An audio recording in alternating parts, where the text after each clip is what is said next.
बिस्मिल्लाहिर्रहमानिर्रहीम। अस्सलाम वालेकुम dear students, my name is Zahid Ahmad and you are watching Zahid medical series. दोस्तों, आज हम जिस टॉपिक पे बात करने वाले हैं वो है structure of virus. Student, structure of virus को स्टडी करने से पहले हम कुछ बेसिक टर्म्स को अंडरस्टैंड करेंगे जो कि यहाँ पे बहुत ज़रूरी है हमारे लिए समझना इसको। उन टर्म्स में हमारे पास क्या आता है, उन टर्म्स में हम बात करेंगे वायरस के। सबसे पहले हम किस टर्म्स को अंडरस्टैंड करेंगे, वायरस की। उसके बाद हम बात करेंगे हमारे पास वायरियॉन्स की। वायरियॉन्स क्या होते हैं।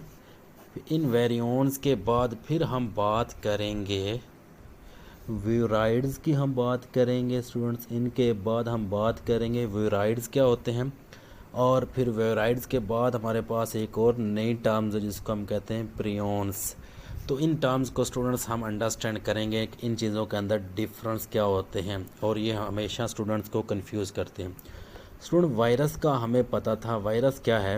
हमने पहले बात की कि ये न्यूक्लियो प्रोटीन पार्टिकल होते हैं। क्या होते हैं भला? न्यूक्लियो प्रोटीन पार्टिकल्स होते हैं। मतलब ये क्या है, न्यूक्लिक एसिड और प्रोटीन से मिलकर बने होते हैं, न्यूक्लियो प्रोटीन पार्टिकल होते हैं। और हमारे पास स्टूडेंट्स विरियॉन्स क्या होती है। स्टूडेंट, विरियॉन्स की याद रखें, ये एक्टिव इन्फेक्शन फॉर्म होती है वायरस की। Active infection form of virus, active infection form of virus जो होती है उसको हम क्या कहते हैं, विरियॉन्स का नाम देते हैं। और इन दोनों की कंपोजिशन याद रखें सेम होती है, ये भी न्यूक्लिक एसिड और प्रोटीन से ही मिलकर बने होते हैं। लेकिन जब हमारे पास वायरस एक्टिव हो जाती है और वो इन्फेक्शन काज करने के काबिल होती है तो तब उसका नाम हम क्या रखते हैं, हम उसको वेरियॉन्स कहते हैं। मतलब जब हमारे पास वायरस जो होती है वो कंप्लीट या मेच्योर हो चुकी होती है उस वक़्त इसको नाम देते हैं वेरियॉन्स का। तीसरी टर्म्स जो है स्टूडेंट्स, वेरियोड्स क्या है। वेरियोड स्टूडेंट्स ये प्लांट पैथोजेंस होते हैं। ये क्या होते हैं भला? These are the plants pathogens होते हैं। और इनमें डिफरेंस क्या होता है, वायरस के अंदर और वेरियोड्स के अंदर जो डिफरेंस होता है वो ये है स्टूडेंट्स के जो वायरस होती है उसमें हमारे पास क्या है, आपको प्रोटीन्स भी मिलता है। क्या मिलता है उसमें हमारे पास, हमें पता है वो डीएनए या आरएनए की बनी होती है और साथ उसके अंदर ऊपर जो होती है कवरिंग होती है प्रोटीन्स की। लेकिन जो वेरॉइड्स के केस में ये होता है कि ये सिर्फ और सिर्फ आरएनए का बना होता है। ये किसका बना होता है? ये आरएनए के बना होता है। इसमें प्रोटीन नहीं होती, इसके पास जो प्रोटीन की कवरिंग होती है वो नहीं होती, तब हम इसको कहेंगे वेरॉइड्स। मतलब अगर हमारे पास कोई वायरस हमें नज़र आ रही है और उसके पास सिर्फ और सिर्फ आरएनए हमारे पास पार्टिकल मौजूद है और उसके पास प्रोटीन नहीं है तो हम उसको क्या नाम देंगे, वेरॉइड्स का नाम देंगे। और मोस्टली वेरॉइड्स जो होते हैं ये प्लांट्स के अंदर डिसीज़ काज करते हैं, इनको प्लांट पैथोजेंस भी कहा जाता है। थर्ड नंबर पे स्टूडेंट्स हमारे पास क्या रहा, जो फोर्थ नंबर पे है वो है प्रियॉन्स। स्टूडेंट, प्रियॉन्स जो था ये 1983 के अंदर डिस्कवर हुआ था, प्रियॉन्स जी। और इसके बारे में ये कहा जाता है कि ये हमारे पास इसकी स्ट्रक्चर जो है अभी तक हमारे पास कंट्रोवर्सल का बाइस बनी हुई है। हमें अभी तक इसकी बेसिक स्ट्रक्चर के बारे में या इसकी नेचर के बारे में ज़्यादा इल्म नहीं है अभी तक। और ये हमारे पास जो वैसे प्रियॉन जो होते हैं ये प्रोटीन पार्टिकल्स होते हैं। ये हम क्या कहते हैं, दीज आर द प्रोटीन हमारे पास होते हैं, सिर्फ प्रोटीन्स के बने होते हैं। तो इन दोनों में डिफरेंस देखें स्टूडेंट्स, वीरोइड जो था वो सिर्फ आरएनए का बना हुआ था और उसमें प्रोटीन्स नहीं थी। लेकिन जबकि प्रियॉन जो है वो सिर्फ किसका बना हुआ है, प्रोटीन्स का बना हुआ है और उसके पास आरएनए और डीएनए नहीं है, मतलब उसके पास न्यूक्लिक एसिड नहीं है। तो ये स्टूडेंट्स टर्म्स जो थी अक्सर कन्फ्यूजन में होते, याद रखें।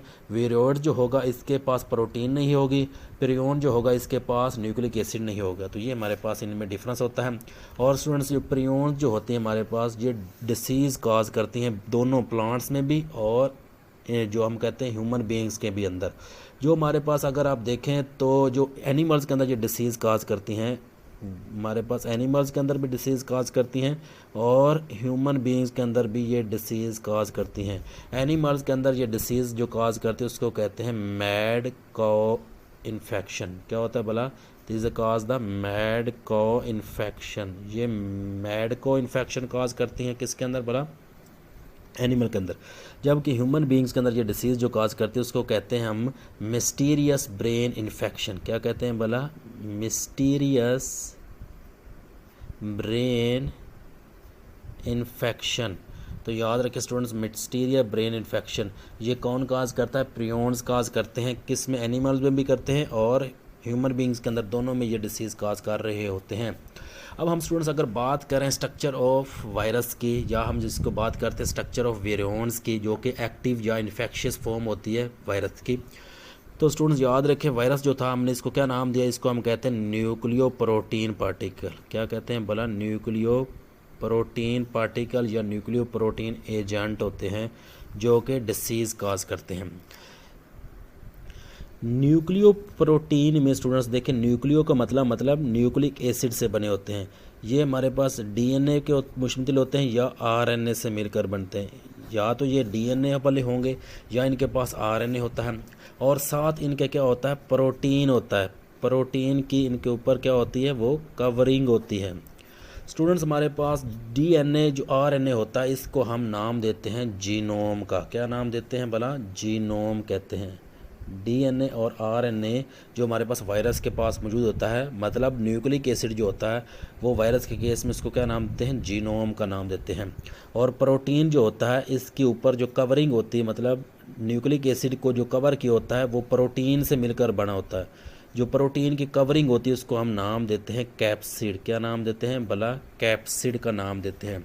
और स्टूडेंट्स कैप्सिड जो होता है, ये हमारे पास प्रोटीन सब यूनिट से मिलकर बनता है। किन से मिलकर बना होता है? प्रोटीन के छोटे छोटे यूनिट मिल के हमारे पास ये कैप्सिड बनाते हैं।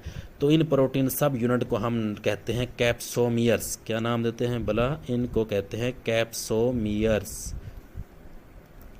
तो ये चीज़ स्टूडेंट्स याद रखने वाली, जो न्यूक्लिक एसिड होता है वायरस के केस में वो जीनोम होता है, और जो ऊपर प्रोटीन की कवरिंग होती है उसको हम कैप्सिड कहते हैं, और वो प्रोटीन सब यूनिट मतलब कैप्सोमियर से मिलकर बना होता है।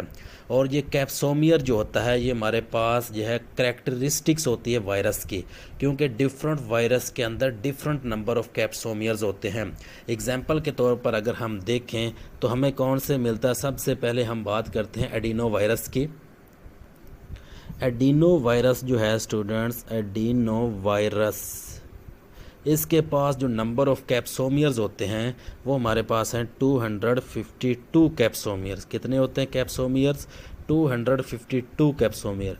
और एक और इम्पोर्टेंट बात यहाँ पे जो आपने याद करनी है, ये एडिनो वायरस जो है ये कौन सी डिसीज़ काज करता है? Common cold. कौन सी डिसीज़ काज करता है? भला कॉमन कोल्ड। एडिनो वायरस काज कॉमन कोल्ड। और इसके पास कितने नंबर ऑफ कैप्सोमियर होते हैं? 252। इसके बाद हमारे पास एक और वायरस है जिसको हम कहते हैं हार्प्स वायरस। कौन सी वायरस है? भला हार्प्स वायरस। और इसके पास जो नंबर ऑफ कैप्सोमियर हैं वो है 162। तो हम कह सकते हैं कि कैप्सोमियर की बेस पर भी जो वायरसेस होती हैं वो डिफ्रेंशिएट होती हैं। तो हम कह सकते हैं कि वायरसेस की ये करैक्टरिस्टिक फीचर होता है वायरस का। इसके अलावा स्टूडेंट्स हम फिर एक और इम्पोर्टेंट टर्म्स है वो है, हम बात करते हैं जो हम कहते हैं इन्वेल्प्ड वायरस। एक होता है इन्वेल्प्ड वायरसेस होती हैं, और दूसरी हमारे पास होती हैं नेक्ड वायरसेस होती हैं। या तो इन्वेल्प्ड वायरसेस होती हैं या नेक्ड वायरसेस होती हैं। इन्वेल्प्ड वायरसेस क्या होती है स्टूडेंट्स? इन्वेल्प्ड वायरसेस हम तब कहते हैं जब हमारे पास जो वायरसेस होती हैं, मतलब न्यूक्लिक कैप्सिड जो होता है, वायरसेस अक्सर किससे बनी होती है? न्यूक्लियो कैप्सिड से। मतलब न्यूक्लिक एसिड जिसको हमने जीनोम कहा और प्रोटीन कोड जिसको हमने कैप्सिड कहा, तो इनको इकट्ठा कहते हैं न्यूक्लियो कैप्सिड। न्यूक्लिक कैप्सिड के ऊपर भी इनको एक कवरिंग मिलती है, वो होस्ट से ये हासिल करते हैं। ये वायरसेस कहाँ से हासिल करते हैं? जब ये वायरसेस होस्ट के अंदर एंट्री कर लेते हैं तो होस्ट से इनके ऊपर एक कवरिंग आती है जिसको हम कहते हैं इन्वेल्प्ड वायरस। अगर वो कवरिंग वायरसेस के ऊपर मौजूद होगी तो वायरसेस को क्या कहेंगे? Enveloped viruses.